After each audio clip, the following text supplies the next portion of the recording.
Imagine this.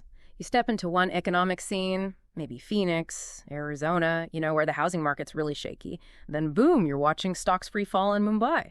Or maybe you're seeing a small tea shop in London just struggling to keep the lights on. These aren't just abstract headlines, right? They're moments, real moments where global shifts hit home, affecting actual people in really deep ways.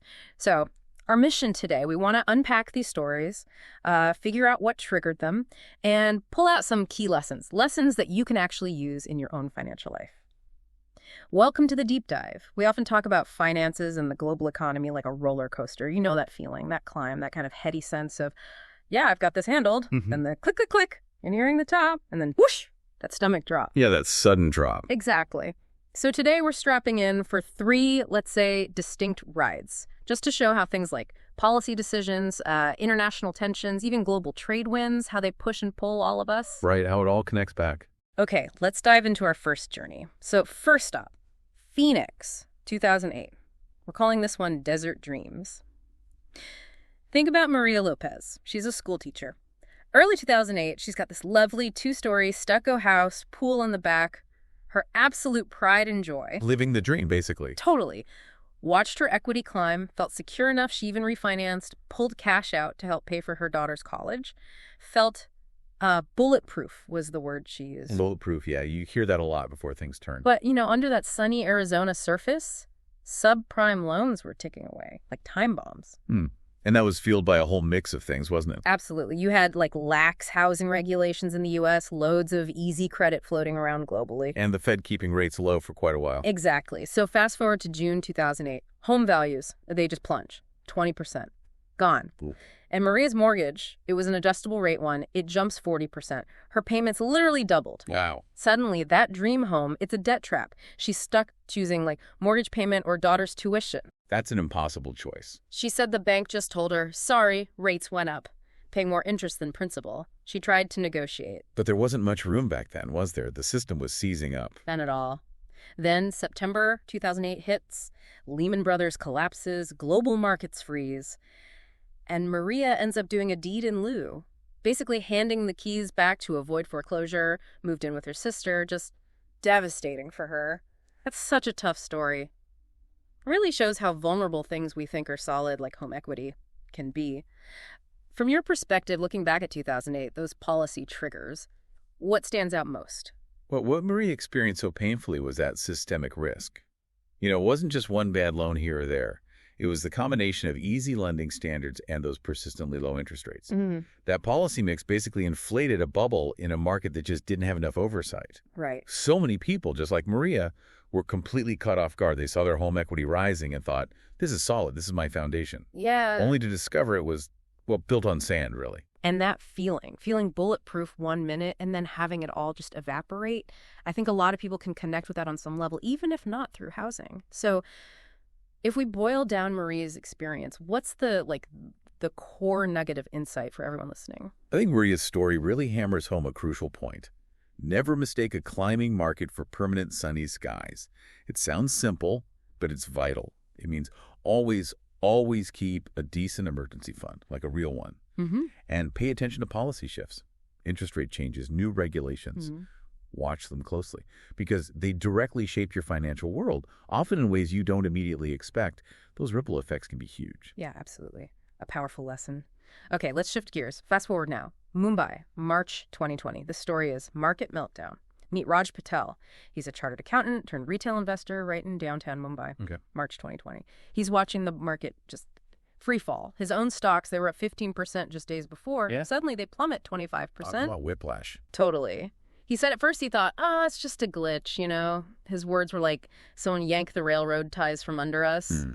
So the triggers here, it was a perfect storm, really. Markets were tanking with every single COVID headline. Right, the fear was palpable. Then you had an oil price war kicking off between Saudi Arabia and Russia, plus those tense U.S.-China relations simmering in the background. And India specifically went into lockdown, right? That must have hit trade hard. Exactly. Cut off trade. And then discord within OPEC just sent crude oil prices spiraling downwards. Emerging markets like India just got hammered. It was global panic. Cascade of panic selling everywhere. Raj is watching his wife's life savings for medical school just crash. Right. And the worst part, he tries to make trades on his app, maybe sell something, maybe buy something. Right. Nothing. Just gets that message. Transaction failed. Try again later. But there was no later in that moment. Just stuck. But here's the thing. Raj's crucial decision. He held tight. He didn't panic sell everything. That takes nerves of steel. Right. And then he had some cash reserves, stuff he'd specifically squirreled away for a just-in-case moment. The emergency fund again in a different context. Exactly. He used that cash to actually buy blue-chip stocks during the dip at bargain prices. Smart move if you have the stomach for it. And it paid off. By July, central banks around the world had stepped in, unleashed massive stimulus. Yeah, the cavalry arrived, financially speaking. And vaccine hopes started to steady things. His portfolio, it recovered, and then some. Raj's story, holding firm like that, it's so counterintuitive when everything's red and everyone's shouting sell. Talk a bit about that central bank stimulus. How did that actually play out globally, and what's the lesson there about those big macro responses to, well, micro-level panic? Yeah, it's fascinating, isn't it? Because individuals like Raj feel that intense personal fear, but the big institutions are operating on a completely different scale. So how did their actions, directly help someone like Raj? Oh, they were absolutely critical. What the central banks did, essentially, was inject huge amounts of liquidity cash, basically, into the financial system.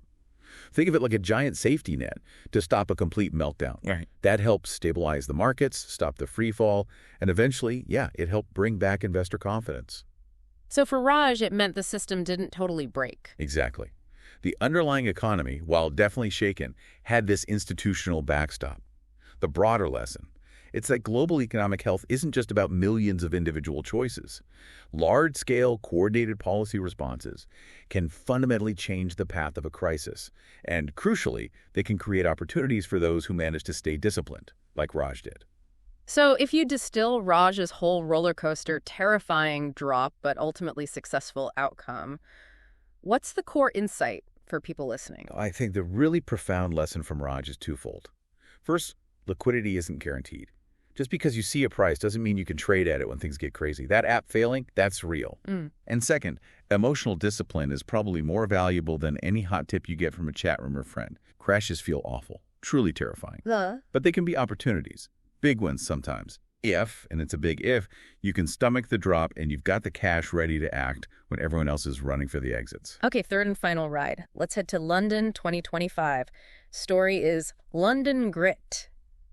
Meet Ayesha Khan. She runs this lovely, cozy tea shop, East London near Bethnal Green. Opened it in 2022, kind of right in that post-pandemic wave, Nice timing initially. Initially, yeah. But by January 2025, things got tough. The downturn really bit hard. She said, half her tables were empty most days. Import duties on her spices suddenly spiked. Her milk supplier told her prices jumped 20%, just like that. Wow, hitting her from all sides. Costs up, customers down. Exactly. Felt trapped. Marketing budget was already thin. What could she do? So what caused this squeeze for Ayesha? It was another confluence, really. Seems to be a theme. It really is. You had ongoing post-Brexit trade frictions causing delays and costs. Logistics getting snarled. Yeah. Then soaring energy costs, partly linked to the Russo-Ukrainian conflict, hitting everyone's bills. Right, driving inflation. Plus, the Bank of England had tightened policy, raised rates, trying to fight that inflation, which squeezed her margins even more. And her customers, too, presumably. Absolutely. Her customers were getting hammered by mortgage resets at higher rates, sky-high energy bills, less disposable income for, a nice cup of tea. Global commodity prices were volatile, too. It all feeds in.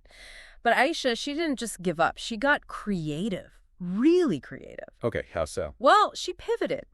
Started offering local delivery, set up little pop-up stalls at markets, even launched subscription tea boxes. Diversifying her channels. Smart. Yeah, and she teamed up with a local bakery. They did cross-promotions. She hosted these pay-what-you-can't community tasting events to keep people connected. Building community goodwill. Exactly. Taught virtual tea blending classes online. Just trying everything. Trimmed costs where she could. Leaned hard on her loyal regulars. So how's the shop doing now in this scenario? Well, it's not exactly booming like in 2022. But it's stable. She survived. She adapted. Ayesha's story, it really drives home how even a small local business, like a tea shop, it becomes a sort of microcosm, doesn't it? A barometer for these huge, complex global events. Absolutely. It's amazing. Ripples from a conflict thousands of miles away or a trade deal signed years ago, they land right on her doorstep, affecting her milk prices, her foot traffic. What does her adaptation, her grit, tell us about what resilience actually means in today's really interconnected economy? I think it's a fantastic illustration that the local is never really just local anymore, not truly isolated. Aisha's experience makes it crystal clear. Resilience isn't just about hunkering down and waiting for the storm to pass. It's about actively, constantly adapting your sails to whichever way the geopolitical winds are blowing. Understanding the geopolitics behind your supply chain, behind trade rules, behind energy prices, that's become almost as crucial for a small business owner as, mastering the art of tea blending itself. Yeah. It really highlights that agility plus a deep awareness of these bigger macro forces. Those are the keys to surviving, maybe even finding ways to thrive when the economic seas get rough. So these three stories, Maria in Phoenix, Raj in Mumbai, Aisha in London. So different, right? Different times, different places, different challenges. Different context, yeah. But they all, I think, profoundly show the real tangible impact of global economic policies, international relations, market dynamics, how it hits individual lives, small businesses. Absolutely. Every interest rate decision, every trade dispute, every geopolitical flare-up, it eventually finds its way down. Right to your doorstep, your bank account, your daily decisions, which, of course, brings us to the big question.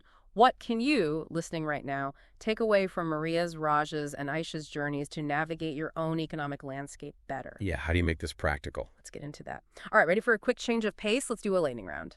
Myth versus reality. Okay, let's do it. We'll bust some common myths about economic downturns. I'll throw out a myth. You hit us with the reality. Got it. Okay. Myth number 1. Only experts, like Wall Street pros, can actually profit from market crashes. Yeah, common one. The reality, well, Raj's story kind of debunks that, doesn't it? Crash and buy strategies can work for regular folk too. It takes cash reserves, yes, a good dose of courage, definitely, but also critically understanding how global policy moves can impact markets. It's less about being expert and more about being prepared and disciplined. Prepared and disciplined. Love it. Okay, myth number 2, recessions. Oh, they only really hurt the big corporations. Definitely not true. The reality is often the opposite. Small businesses like Aisha's, homeowners like Maria, they often feel the squeeze much more directly, much faster. Right. But here's the flip side.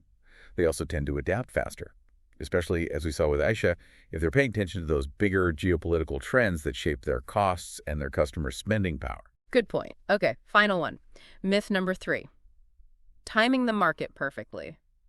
That's everything. Oh, the holy grail that everyone chases. The reality, it's usually time in the market, not timing the market. That matters most. Discipline habits, like regular saving or investing. Plus that awareness of political and economic cycles we talked about. That combo almost always beats trying to guess the absolute bottom or top. It's about consistency, really. Not trying to be a psychic. Consistency, not clairvoyance. I like that. Okay, great myth busting. Now time for action. We've got 3 crisp challenges for you based on everything we've just talked about. Things you can actually do this week. Make it real. First, audit your reserve, your rainy day fund. I want you to actually transfer 1 week's worth of your essential expenses into a separate account, a true rainy day account. Then take a minute. Jot down how specific policy changes, maybe a potential interest rate hike, maybe new tariffs could actually affect that specific pot of money. Makes the connection tangible. Good one. Practical. Second, learn a lesson from history. Pick one past economic downturn, the dot-com bust, the 70s stagflation, whatever interests you. Find an article, watch a documentary, but focus specifically on identifying the geopolitical triggers behind it. What were the global forces at play? Dig a little deeper than just the headlines. Exactly. Then, note down 3 key takeaways from that historical event that you can apply to your own financial thinking today. And finally, number 3, share your story. We all have these moments. Record a quick, 60-second video or audio clip. Describe your own up, down, now moment related to the economy. Could be big, could be small. And try to highlight any political or global factors you felt were part of it. Yeah, connect your personal experience to the bigger picture. Totally. Then share it on social media. Use the hashtag #UpSemsKnow. Tag us if you like. We'd genuinely love to hear your perspectives. And that's it for this deep dive. Thanks so much for riding the economic roller coaster with us today. Yeah, thanks for tuning in. Remember, even when these huge global shifts are happening, your personal financial resilience, it often comes down to awareness, adaptability, and just being willing to understand that bigger picture. So stay curious and stay courageous.